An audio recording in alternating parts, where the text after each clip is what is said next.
The wheelchair function allows the prosthesis to be locked in a flexed position, providing comfortable support for short indoor distances on level ground.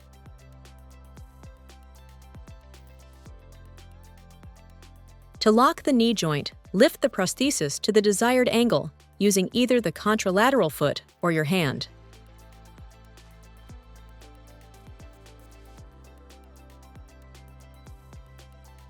To unlock it, either lift the prosthetic foot or load the toe, for example, by gently pressing it against a wall.